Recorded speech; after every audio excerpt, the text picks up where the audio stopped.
Well, when you get on a plane, you expect to get to your destination safely. But what happens if something actually goes wrong? Now, airline safety is at an all-time high, but there's a team of firefighters who train every day for the unexpected. New this morning, NBC 10's Matt DeLucia gives us an exclusive look from Philadelphia International Airport's runway. 27 left, 27 left. When the call comes in to Engine 78, it's an all-out race against time. Not on crowded streets, but a high-traffic, high-speed runway. We don't get a lot of incidents, but we have to be ready to go. A massive fire, thousands of gallons of fuel burning, an airplane engulfed. Fortunately, it's not real. This is such a rare situation that you would ever have to put this into practice, but you do have to train for this. We have to train, and we train every day. Morning, everybody. Philly International has its own team of 16 firefighters and paramedics who never leave the ground. The airport is home to the Aircraft Rescue Firefighting Team and a training facility that is the envy of other big cities.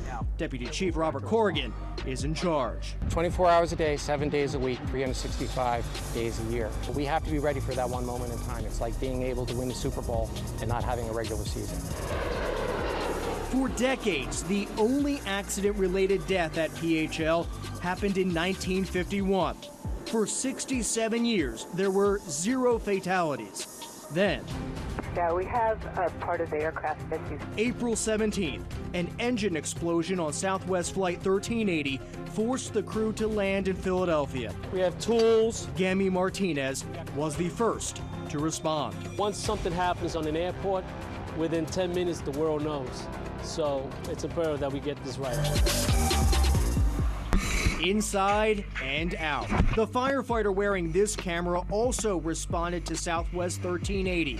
They practice these burns, they call them, upwards of 4 times a year. The FAA requirements is for us to get to the midpoint of the airfield in 3 minutes. Like that simulated fuel spill fire. No match for a high-powered blast of water and just over 90 seconds to put it out. So you definitely have to have a few years under your belt. Yes. To be ready for that alarm when an entire flight is counting on you.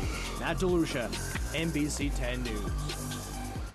Wow, they have to be ready like that. Well, I mean, not that all firefighters don't, but that's scary, I think, really scary. Right, and unfortunately, things like that don't happen at the airport often, but when they do happen, these are the guys you want there because they know exactly what to do. Everything is time sensitive, but that training definitely underscores just how important that job is in the case of an emergency. Right, it's important for firefighters to train, but it's also important for you, the passenger, to know how to stay safe and survive.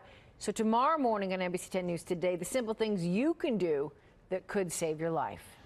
All right, it is just